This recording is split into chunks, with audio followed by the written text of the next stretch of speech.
여러분 안녕하세요. 찾아가는 새벽기도 시카고 예수사랑교회 조선영 목사입니다. 오늘도 변함없는 주님의 은혜와 평강이 저와 여러분의 삶의 종일 풍성하기를 기도합니다.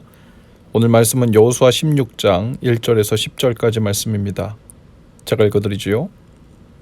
요셉 자손이 제비를 뽑아 나누어 받은 땅의 남쪽 경계는 여리고의 요단강에서부터 여리고의 샘 동편에 이르고 여리고에서부터 베델 산간 지방으로 올라가는 광야에 이른다.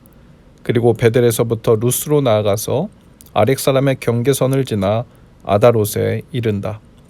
서쪽으로는 야블렛 사람의 경계선으로 내려가서 아래쪽 벳호론 경계선을 지나 게셀에 이르고 그 끝은 지중해에 미친다.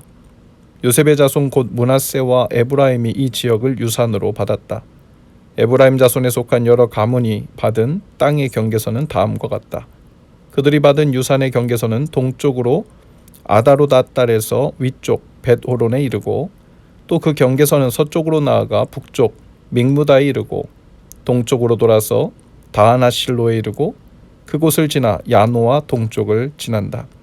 야노아에서부터는 아다롯과 나아라로 내려가다가 여리고에 미쳐서는 요단강으로 나아가고 또 다부아에서부터 서쪽으로 가서 가나게울을 따라 바다에 이르러 그 끝이 된다.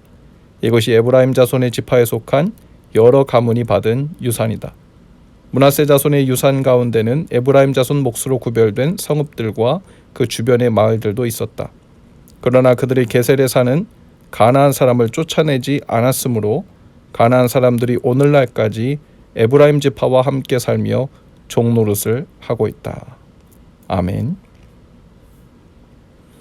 여호수아 1장부터 12장까지는 가나안 정복에 대한 내용이 있고요.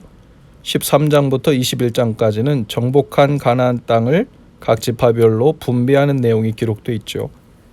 그 중에서도 가장 처음 땅을 분배받은 사람은 갈렙이었고 두 번째는 갈렙이 속한 유다 지파가 땅을 분배받았습니다. 그리고 이어서 오늘 여호수아 16장과 17장에 걸쳐서는 요셉 지파, 즉 에브라임과 므낫세 지파가 땅을 분배받는 내용이죠. 요셉 지파는 야곱이 특별히 요셉의 두 자녀를 각각 한 지파의 조상이 되도록 축복했습니다. 그래서 오늘은 두 지파 중에서 에브라임 지파가 땅을 분배받는 내용입니다. 1절에 보면 이스라엘이 땅을 분배받는데 어떤 방법으로 분배했는가 하면 제비 뽑아 나누었다고 했어요. 여기서 제비 뽑았다는 것은 다른 것이 아니라 땅의 위치에 대한 것을 제비 뽑은 것입니다. 각 지파별로 분배받는 땅의 크기는 이미 그 기준이 있었습니다.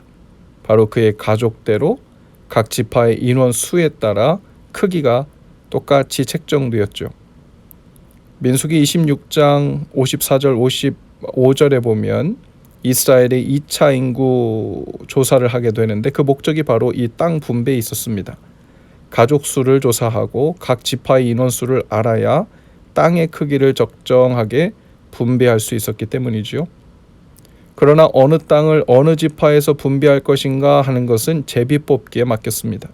하나님이 주시는 대로 감사함으로 받겠다는 태도였죠. 인류사에 있어서도 제한된 자원을 골고루 사람들에게 잘 분배하려는 많은 시도들이 있었는데요. 소위 공정한 분배를 위해서 사회주의나 공산주의 사상이 바로 그것을 목적으로 만들어진 이념들이죠. 하지만 인간이 만들어낸 이러한 공정한 분배를 위한 이념은 결국 실패로 끝나고 맙니다. 왜냐하면 인간 스스로 공정한 분배를 한다는 것은 불가능하기 때문입니다.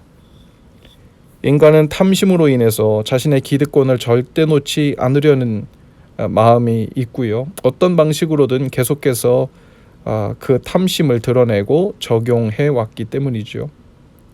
흔히 우리가 밥그릇 싸움이라는 말을 하지요. 제한된 자원 속에 내가 더 많은 밥그릇을 차지하기 위해서 수단과 방법을 가리지 않는 일입니다. 결국 인간의 생각과 계획이 악하다는 것을 아시기에 하나님은 그 땅의 위치에 있어서는 제비를 뽑아 땅을 분배하도록 하신 것입니다. 그런데 오늘 본문에 에브라임 지파는 꾀를 냅니다. 자신들이 취할 수 있는 밥그릇, 즉 땅의 크기가 한정되어 있기 때문에 그것보다는 더 편하고 더 누리며 살고 싶은 마음이 생기자 머리를 다른 쪽으로 굴립니다. 없는 밥그릇을 만들어서라도 취하여 자신들의 왕국, 자신들이 주인 되어 행사하겠다는 생각을 한 것이죠. 그래서 10절에 보면 게셀의 가나안 족속을 하나님의 명령대로 쫓아내지 않고 노역하는 종으로 삼아 그 가나안 족속을 그대로 둡니다. 땅의 크기가 제한되어 있으니까 나름 노동력을 더 확보하여 생산성을 높이고자 한 것으로 보여요. 그러나 그것은 하나님의 뜻을 어겨서라도 자신이 원하는 바를 더 많이 얻고자 하는 욕심이자 죄였습니다. 노역하는 종일 뿐인데 일손이 부족한데 굳이 종들을 쫓아낼 필요가 있나 하고 생각했을 것입니다. 그러나 이것이 하나님 앞에 아주 큰 죄가 되었죠.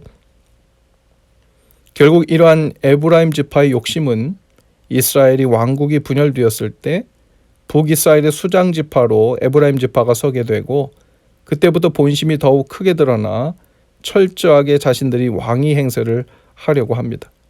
남유다 땅에 하나님을 예배하는 예루살렘 성전이 있음에도 불구하고 북이스라엘 자기 왕국에 산당을 지어놓고 거기서 하나님을 예배해도 된다고 말하면서 겉으로만 명분과 실리를 챙기라고 합니다. 그 결과 북이스라엘은 수많은 악한 왕들에 의해서 지배당하고 결국 나중에는 비참한 멸망을 당하게 되죠. 제비뽑기를 통해 땅의 위치를 분배받은 백성들은 분배받은 곳이 비옥한 곳이든 개간하기 힘든 산지이든 바닷가 근처의 땅이든 내륙이든 중앙이든 변두리이든 하나님이 그곳을 주신 선하신 이유를 믿으며 감사로 받았습니다.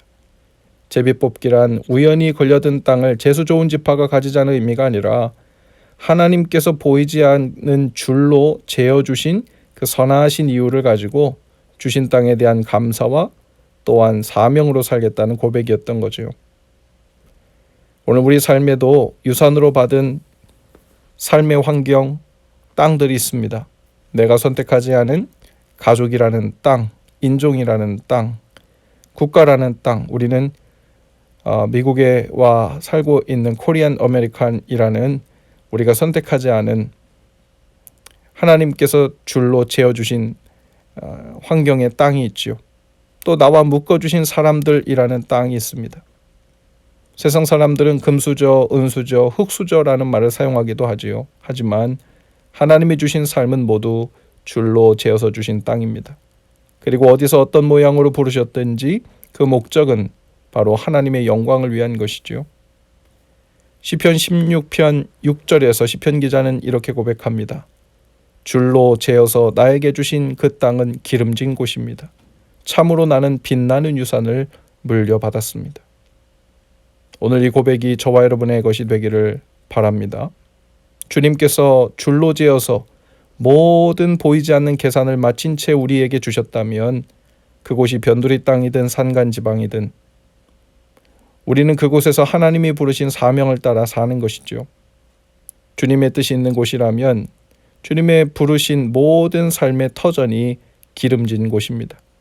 그곳을 통해 진정한 옥토인 하나님 나라를 발견하게 되고 그 나라를 위해 우리가 빚어져 가기 때문입니다.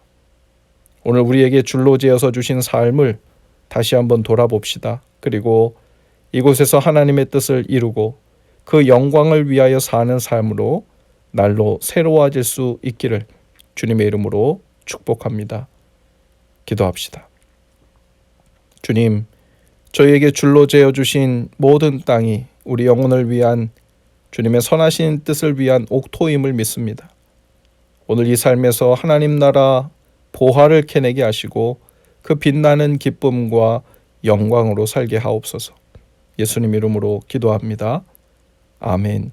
여러분 오늘도 예수 사랑으로 화이팅입니다. 내일 아침에 다시 찾아뵙지요.